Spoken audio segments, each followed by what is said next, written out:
আসসালামু আলাইকুম। গত ২১শে নভেম্বর ২০২৪ আমার ফেসবুক পেজ এবং ইউটিউব চ্যানেলে সোহাগ পরিবহনের বাসে হামলার শিকার হই এই বিষয়ে একটা ভিডিও আপলোড করি। তো আমার ইউটিউব চ্যানেলটি মাত্র কয়েক মাস হলো রান করেছি। তো এর মাঝেই এই ভিডিওটি প্রায় ১২,০০০ প্লাস দর্শক দেখেন। ইভেন এই ভিডিওটি সোহাগ পরিবহনের অথরিটি পর্যন্ত পৌঁছায়। তো আমরা সুন্দরবন থেকে আসার সময় খুলনা থেকে ঢাকার উদ্দেশ্যে সোহাগ পরিবহন বাসের যে টিকিটটা কেটেছিলাম সেখানে আমার মামার নাম্বার দেওয়া ছিল। তো সোহাগ পরিবহনের ঢাকার সার্ভিস সেন্টার থেকে আমার মামার নাম্বার সংগ্রহ করে কল করা হয় এবং মামার থেকে আমার নাম্বার সংগ্রহ করে গতকালকে আমাকেও কল করা হয়। তো এই সোহাগ পরিবহনের সাথে আমার কি কথা হয়েছিল চলেন সেটা একটু শুনে আসি।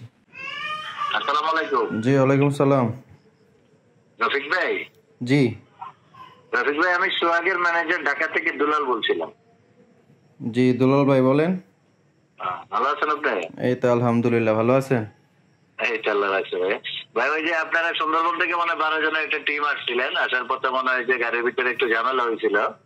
হ্যাঁ, ওইটার জন্য মনে হয় আপনি আমার ম্যানেজার বেনাপুল ম্যানেজারকে ফোনও দিয়েছিলেন আপনার কমপ্লেন নাম্বারে। জি হ্যাঁ, উনি মনে হয় আপনার রেসপন্স দেয় নাই আর কি। হ্যাঁ, যতটুকু আপনার শুনলাম আর কি, বুঝলাম জি উনি রেসপন্স দেয় নাই। আসলে ঘটনাটা ভাইয়া, এটার জন্য আমরা অনেক করছি, কারণ যে যাত্রীগুলো আপনার হ্যারাসমেন্টের শিকার হয়েছে, আপনারা যারা হ্যারাসমেন্ট হয়েছেন, জি যে যাত্রীগুলো টিকিট কাটছিল অন্য একটা গাড়ির, মানে বিক্রিত টিকিট আর কি, আরেক গাড়ির বিপদে পড়ছিল 4 জন, ওরা বলছে যে টিকিট গুলা বিক্রি করে দিতে। ওরা বিক্রি করে আমার ওই কাউন্টার মাস্টারই মনে করেন ওটা আপনার ভুল করছে। হ্যাঁ, ভুল করে তারপর করে দিছে। ওই কাউন্টার মাস্টার অলরেডি আপনার সাসপেন্ডে আছে। তারপর আমাদের এম থেকে মনে করেন ওই 5 টিকিটের টাকাও মনে করেন ওর কাছ থেকে আপনার জরিমানা আদায় করে আমরা ওই যে ভুক্তভোগী যে যাত্রীগুলো ছিল, আর তারা তো কি করছে, টিকিট গুলা কিনছে আরেকজনের টিকিট, ওনাদের তো নাম নাম্বার আমরা কোনো কিছুই পাইনি। হ্যাঁ, যে তাদের কাছে টাকাটা আমরা ফেরত দিব, পরবর্তীতে আমরা এই টাকাটা এতিমখানায় দিয়ে দিই। হ্যাঁ, 5 টিকিটের টাকা আমরা দিয়ে দিচ্ছি এতিমখানায়। কিন্তু আমার বেনাপুলের ম্যানেজার সাহেব ওইটা আপনারে মানে রিপ্লাইটা দেয় নাই যে এই কাজটা করছে, ওটা ওই কাজটা করছে, ওরা সাসপেন্ডে রাখছে, এই জিনিসটা মনে হয় আপনার কাছে পৌঁছায় নাই। আমার যতটুকু আপনার কথায় আমি যেটা বুঝলাম। না দুলাল ভাই, আপনি তো বললেন, এখন আমি একটু বলতেছিলাম যে আসলে আমি তো কমপ্লেন দিছি। আমার কষ্টটা হলো আমি 1 মাস অপেক্ষা করছি, আমি দেখছি যে উনি আমার ভিডিওটা দেখে কিনা। যদি উনি ভিডিওটা দেখে তাহলে হয়তো ওনার অ্যাকশন নেওয়াটা সহজ হইতো। ঠিক আছে, দেখ সোহাগ যে একটা ব্র্যান্ড, এটা আমরাও বিশ্বাস করি এবং সোহাগ ব্র্যান্ড দেখেই আমরা ওই ব্র্যান্ডের সার্ভিস নেওয়ার জন্যই কিন্তু সোহাগে উঠছি। কিন্তু ওই দিন যে পরিস্থিতি হয়েছে ভাই, এটা কোনোভাবেই মাইনে নেওয়ার মতো না। এখন দুলাল ভাই, আপনার কাছে আমার এই মানে কষ্টটা প্রকাশ করার বিষয়টা হচ্ছে, যে লোকটা আমার উপর হামলা করছে বুঝছেন, ওই দিন যদি আমার সাথে 11 জন না থাকতো তাহলে হয়তো আমার উপর মারধর করতো, তারপরে আমার সাথে ক্যামেরা ছিল, ক্যামেরা নিয়ে যাইতো। এখন বিষয়টা হচ্ছে, আমি এটা আপনারা হয়তো ভিডিও দেখছেন, ভিডিওতে আমি সোহাগকে ডিরেক্টলি কোনো কিছুই বলি নাই, আমি কোনো কিছু বলি নাই, কিন্তু সোহাগের বিষয়ে আমার মনে কষ্ট ছিল। কিন্তু ওই লোকটা যে আমার সাথে এই ব্যবহার করে, আমরা কিন্তু একটা টিচার প্যানেল গেছি বুঝছেন, আমি একটা হাই স্কুলে শিক্ষকতা করি। আপনি এর আগে যে লোকের ফোন দিছিলেন, উনি আমার মামা হয়, উনি সচিবালয়ে জব করে আর কি বুঝছেন, বাংলাদেশ সচিবালয়ে আছে। তো বিষয়টা হচ্ছে, যেই লোকটা হামলা করছে উনি আপনাদের স্টাফ। এখন বিষয়টা হচ্ছে যে আপনার যাত্রী যাবে, এখন হয়তো আমি রফিক ভাই, এই মাঝখানে আমি একটা মিনিট বলি। আপনি যেই লোকটা হামলা করছে যেটা বিশ্বাস করেন, আমাদের কোন আমাদের সোহাগের, আপনি তো যেহেতু জার্নি করেন আপনি তো জানেন যে আমাদের সোহাগের স্টাফ গুলো ড্রেস থাকে, পিয়নের গঞ্জি থাকে। হ্যাঁ, এটা হচ্ছে আপনার মূলত ভাটিয়াপাড়ার ওই যে লোক ভাটিয়াপাড়ার থেকে সিট পায় নাই, তার মূলত মনে করেন যে স্ট্যান্ডের লোকগুলো ওইগুলা, ওই লোকটা আমি দেখছি ক্যামেরাতে। হ্যাঁ, আপনি তো দেখছেন যে কোনো ড্রেস ড্রেস কোনো কিছুই নাই। কিন্তু এখন দুলাল ভাই, আমি কেন বলতেছি ওই লোকটা আপনাদের স্টাফ, ওই লোকটা ভিতরে ঢুইকা আপনার প্রথমে সিটটা মানে ঝামেলাটা ক্লিয়ার করার চেষ্টা করছে। ঠিক আছে, হয়তো আপনি ভিডিওতে দেখছেন, পুরো ভিডিও আমার কাছে আছে, যদি আপনি চান দিব।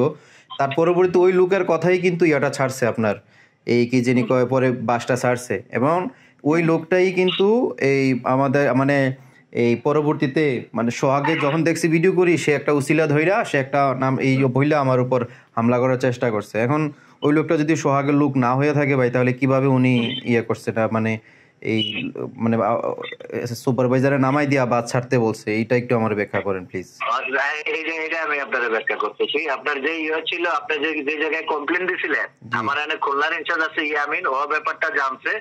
ও যাই না আমাদের ভাটিয়াপাড়া যে কাউন্টারম্যান, ওরাও বইলা দিছে যে তুমি যেমন এটা ব্যবস্থা করার প্রয়োজনে তাদেরকে ইঞ্জিন কভারে বসায় পাঠাও, তবে টোটাল টাকা তাদেরকে ফেরত দিয়ে দাও।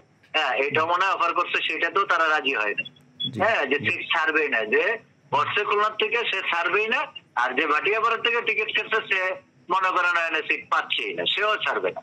হ্যাঁ, যার কারণে মনে করেন আমার ভাটিয়াপাড়ার যে কাউন্টারম্যান ও অনেক চেষ্টা করার পরে মনে করেন যে পারে নাই। তো ওইখানের যে যাত্রীগুলা ছিল, এই যাত্রীগুলার লোকগুলোই ছিল আপনার এরা, এই স্ট্যান্ডের যারা আপনার সাথে খারাপ ব্যবহার করছে, ওই স্ট্যান্ডের লোকগুলোই ছিল তারা।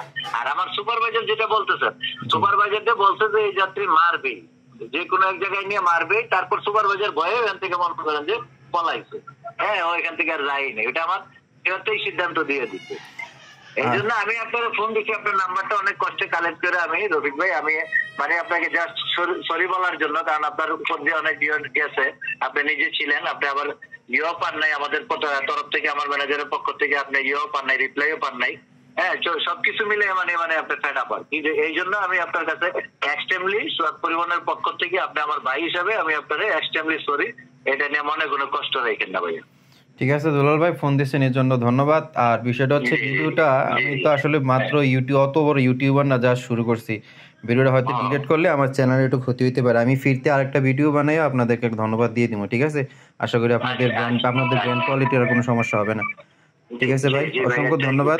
আমার নাম্বারটা আপনি সেভ করে রাখেন, কোনো সমস্যা কখনো যাওয়া আসায় ভাই আছি। হ্যাঁ, ভাইয়ের সাথে একটু কথা বলেন। জি, ওকে, ধন্যবাদ ভাই, ধন্যবাদ, ভালো থাকবেন। ওয়ালাইকুম আসসালাম।